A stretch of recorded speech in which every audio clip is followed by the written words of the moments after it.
আমাদের একজন স্বাস্থ্যমন্ত্রী আছে বাংলাদেশে, চিনেন ওনাকে? উনি ডক্টর মোহাম্মদ ইউনূসের ভাই ব্রাদার কোথায় আসছে? ডক্টর মোহাম্মদ ইউনূসের সর্বপ্রীতির সবচেয়ে বড় এক্সাম্পল হচ্ছে স্বাস্থ্য উপদেষ্টা। সবসময় বলে আসছি, এই স্বাস্থ্য উপদেষ্টা এটার কোনো প্রয়োজন নাই। আপনারা দেখছেন আমার কোন ধরনের অ্যাক্টিভিটি? উনি যে বেতনটা নেয়, এই বেতনটা হারাম হবে। উনি যে গাড়িটা চলে সরকারের টাকায়, এটা হচ্ছে জনগণের সাথে বেমানি। এই স্বাস্থ্য উপদেষ্টাটা কোনো কাজের না, উনি কিচ্ছু বুঝে না। উনি স্বাস্থ্য ব্যবস্থা বুঝে না, উনি চিকিৎসা বুঝে না, উনি ইনস্ট্রুমেন্টাল না, কোনো নলেজ নাই।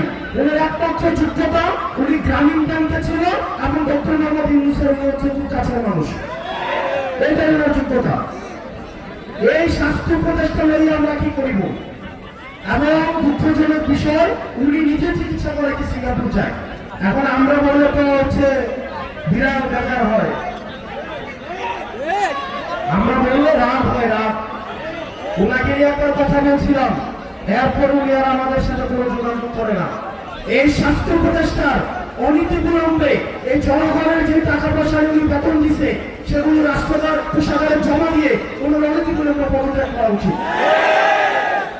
আমাদের দেশের সিভিলিয়ানরা কখনো হিরো হয় না, যার কারণে আমাদের এই যে মাহিরিন ম্যাডাম, যিনি এই মাইলস্টোন কলেজের 20 জন শিক্ষার্থীকে নিজে উনি উদ্ধার করেছেন, পরবর্তীতে উনি নিজের জীবন চলে গিয়েছে, উনি নিজে নিহত হয়েছেন।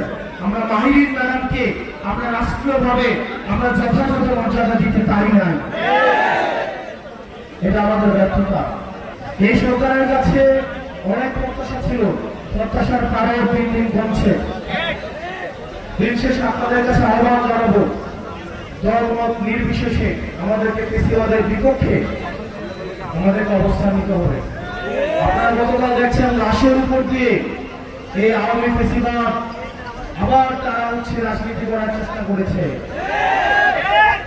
আমরা ফেসিবাদ বিরোধী রাজনৈতিক দলগুলো সুতাহত, যারা বাংলাদেশকে ধারণ করে আমরা সুতাহত। কিন্তু আওয়ামী লীগ যদি ফেরার চেষ্টা করে, তাহলে এই সব শক্তিতে পরিণত হয়ে এই আওয়ামী লীগের চ্যাপ্টারটা আমরা ক্লোজ করছি। ভবিষ্যতের উত্থানের যে কোনো সম্ভাবনাকে আমরা একদম নাই করে দিব।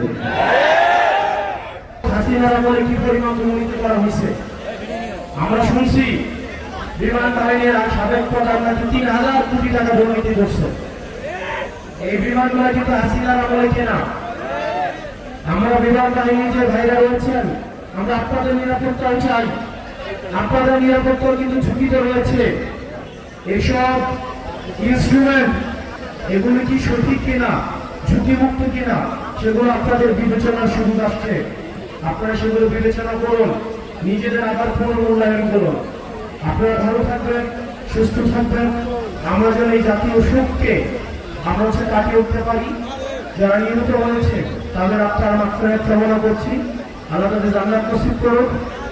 যারা আহত হয়েছে বাচ্চা ছেলেরা 3 বছর 7 বছরের, আল্লাহ তাদের সুস্থতা দান করুন।